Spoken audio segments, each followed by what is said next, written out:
Hey, this is Chris from the Cyber Seneca Letters, back with another episode of Hacker Philosophy Weekly.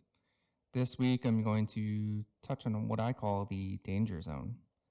Now, the danger zone, similar to what was talked about in the previous episode of Hacker Philosophy Weekly, Hacker Mindset, is all about being in a state of mind.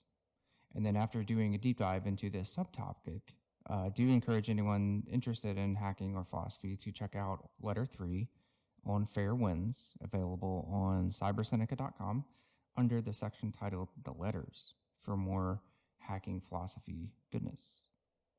Okay, so danger zone. What am I talking about and how does it relate to hackers or hacking? Well, like discussed in the previous episode of Hacker Philosophy Weekly, the hacker mindset is a state of mind, and the danger zone is also a state of mind. Now, if the hacker mindset is how I can accomplish a goal, then the danger zone is where I go to accomplish the goal, both mentally and a little deeper, spiritually. On Fair Winds talks about how a person must always move forward, never to the side, never to backwards. I know there are times in my life where I'm faced with an obstacle or challenges that just never seem to end. They compound daily, even hourly. Now, when I'm faced with a challenge, that is the moment in time where I can make the decision to step to the side or step forward. That place, that moment in time where I make that decision, that is the danger zone.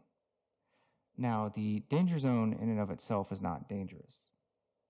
It's a term used by me to help understand where I am and what I'm facing. It's just a trick I use to collect myself, recalibrate myself mentally, and I start to think rationally so that I can start figuring out how to face the problem, the obstacle. How do I start moving forward? How do I keep my journey progressing? When I become aware that I am facing a problem, that's when I can label my situation as being in the danger zone, and my whole mental perspective will shift and the growth mindset will kick in. So then, instead of an obstacle, I will see an opportunity to move forward.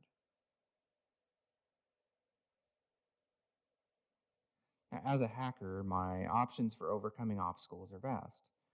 In the last episode of Hacker Philosophy Weekly, talking about the hacker mindset, I talked about how being a hacker is a state of mind. It's how somebody does something, it's not what they do. The longer I stay in the danger zone, the more options I can explore with that hacker mindset. And the longer I stay in the danger zone, the more adversity my mind and spirit are able to endure. I train myself in that resiliency so that I can keep moving forward.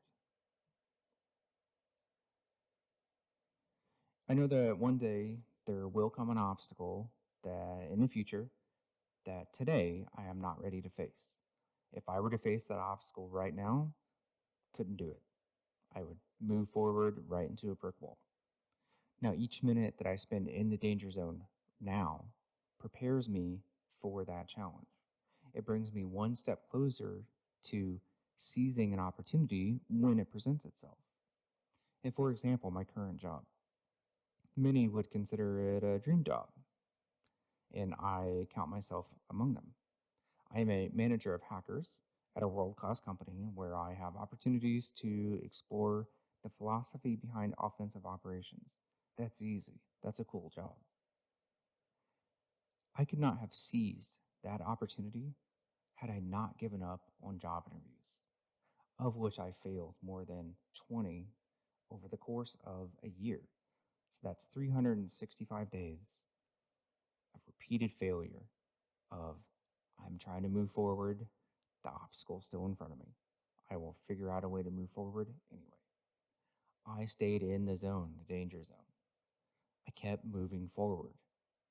I put myself in the best spot to face my obstacles by keeping them in front of me, never to my back. I stayed in the danger zone.